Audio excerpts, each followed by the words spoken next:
Elite Dangerous, a game we've journeyed with for years, it stands at a crossroads.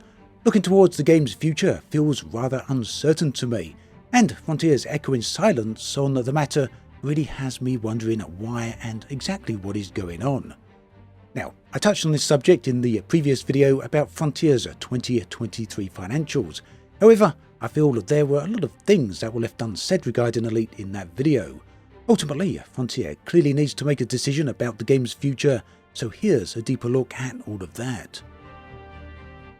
Previously then, I said that I personally suspect that Frontier will, to all intents and purposes, put Elite into maintenance mode during 2024. That means, whilst the servers will keep running, Frontier will no longer issue updates to the game beyond security fixes. There's a lot of different reasons I believe this, and we'll dive into those later in the video. I also have a bunch more data available that I didn't have for the other videos, so we're going to look at that too. For now though, I want to be clear that all of this is just my opinion. I'm not 100% convinced that any of this is accurate, and I might very well be entirely wrong. So with that in mind, here's a few other ways that things might play out. And whilst I'm at it, why not let me know in the comments section if you have any theories on what Frontier are planning. Okay, so the past few years since Odyssey's release, Frontier have released regular updates for Elite. We're currently up to update 17, which is set to be released very soon in October in fact, and we know that an update 18 will be coming shortly after that. It's entirely possible that Frontier will continue on this trend, releasing 2 or 3 updates in 2024 and then maybe even beyond. The ongoing Thargoid War has been a massive focus for Elite, and the trailer for Update 17 seems to show that this trend is going to continue, at least for now. Update 17, certainly far Thargoid focused. Update 18, we don't yet know. The bottom line, either way, is that Elite has a massive galaxy with a lot of rich lore to draw upon. If Frontier were to choose to continue with regular updates, well, they would certainly have plenty of potential content to draw from, wouldn't they? Another option for Frontier beyond that is to announce a new expansion for Elite. Let me know how likely you feel this option is. Theoretically, what type of expansion would you like to see the most if this were to happen? Mine, as many of you would probably know, would be a full Earth-like world, similar to what we see in other modern space games such as Starfield and Star Citizen. So that's another option, a potential expansion. Unfortunately, Frontier's financial report didn't give any hints that anything of that magnitude of such an Elite expansion is actually in the works. In fact, the report seemed to suggest that, well, the complete opposite actually. Frontier have confirmed they're continuing to work on licensed IPs such as F1 and Warhammer. They've also confirmed that they have some more management titles in the works for 2025 and 2026, likely along the lines of the Planet series, Planet Coaster and Planet Zoo.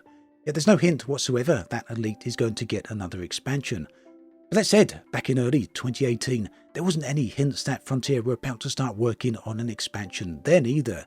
Yet in the middle of 2018, they announced they had begun work on the new era for Elite. So whilst it seemed unlikely to me that an expansion is going to happen, it remains a possibility nonetheless. Now, the third option that Frontier have regarding Elite is the one I feel least likely, and that is to pull the plug, to close down the servers and call it a day. Now, years ago, it was widely reported that Frontier had a 10-year plan for Elite, and you'll often find that people claim that David Braben himself cited this 10-year plan. Elite was released way back in December 2014. That gives it one more year until it reaches the end of that 10-year window. Now, some people do believe this, but personally I believe there's many flaws with that reasoning. Not least, well, here's a few actually. Firstly, Frontier never specifically released or revealed a 10-year plan. Secondly, even if they did, well, things change. And third, Elite still has an active and engaged player base who really enjoy the game.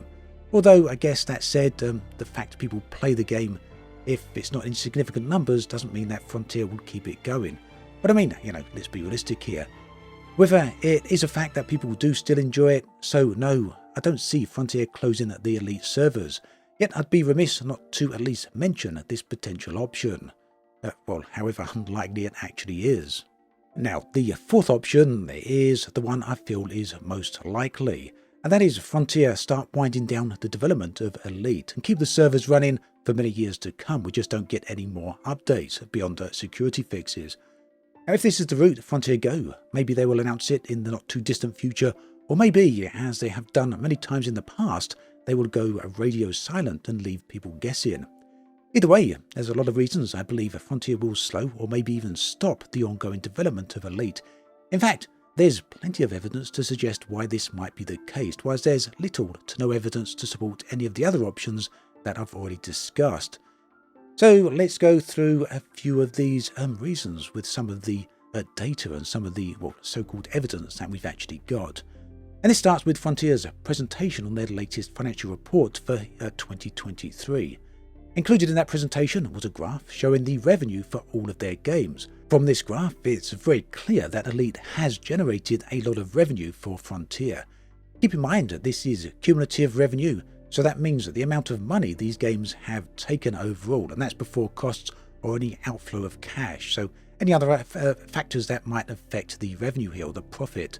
But whichever way you cut it, this is clearly a lot of revenue going on here.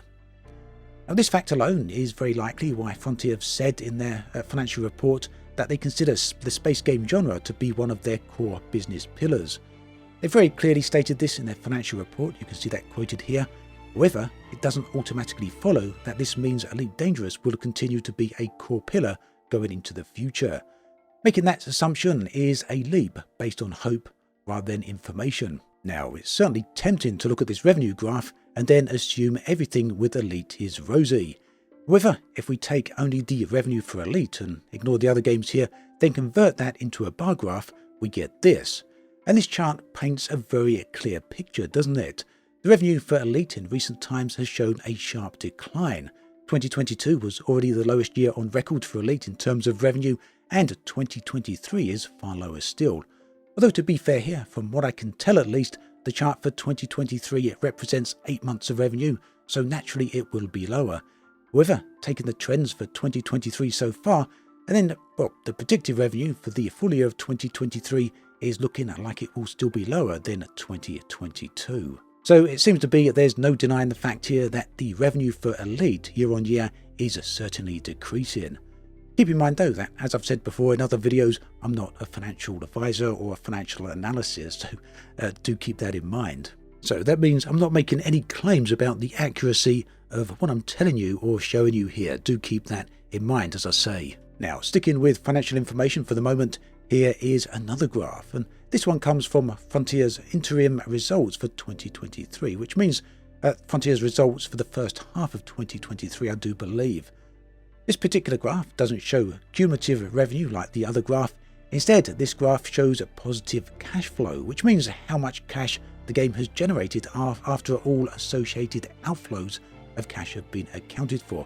Basically, how much money the game has made, how much money is left over after all other factors are accounted for.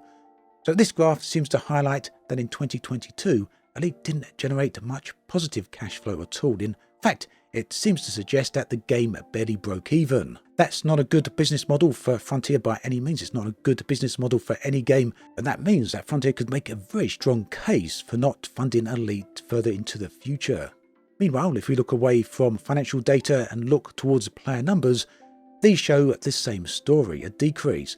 Now, we've looked at Steam charts in the past. However, here I've taken the data from Steam charts and converted it into a line graph.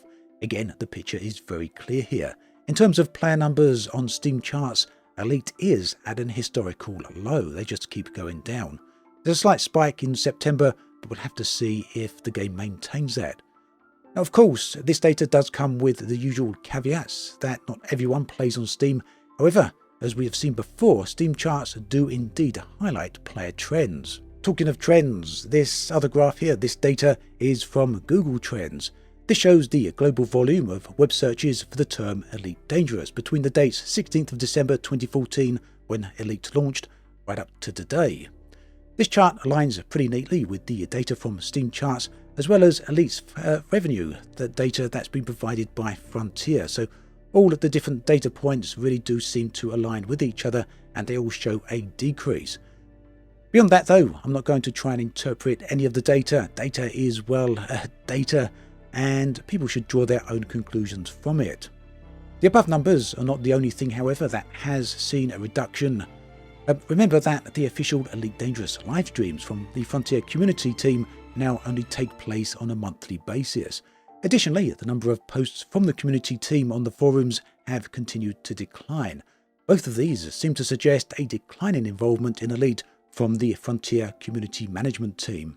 Okay, so that's all the information out of the way, all the data that we have right up to now. At this point, and as usual, I feel the need to say that me pointing out this data isn't a case of me being negative, and it certainly isn't me hating on the game. Elite has meant a lot to me over the years, just as it has to a lot of other people. The game has provided a lot of good times that simply couldn't have been had in any other game. Elite Dangerous, after all, is very unique and provides a lot of unique gameplay, a lot of great experiences. Regardless of how we feel about Elite, how much we might love it, how much we might not like it, none of that should blind us to the data and the current data trends. So just because the game has been enjoyed in the past, it doesn't automatically follow that there can't be questions about the game's future. It doesn't mean that pointing out these data points is a negative action or trying to hate on Frontier, and it doesn't mean that we don't like the game. Nothing in this video is a reflection about the quality of Elite in any way. I'm purely and simply asking questions about what Frontier intend to do with Elite from next year onwards. Now, my takeaway from all of this is that Frontier are at a point with Elite where they need to make a decision on its future. What that decision will be, we have no way of knowing yet, at least not until they let us know. We can speculate, we can guess, but at this point we simply don't know. For now though, the good news is that there are 2 more updates to look forward to. Update 17, which is right around the corner, and Update 18 as well. Do let me know what you feel about all of this data and all of this information I've presented in this video. What do you think it suggests about the future of Elite Dangerous? Or do you think all this information has no bearing at all on what Frontier may or may not decide for the game going forward? Or perhaps you feel that there's no need to raise any of these questions anyway. What will be, will be. Do let me know in the comment section below. I'd love to hear from you. As always, thanks for watching, and I'll catch you guys and girls next time.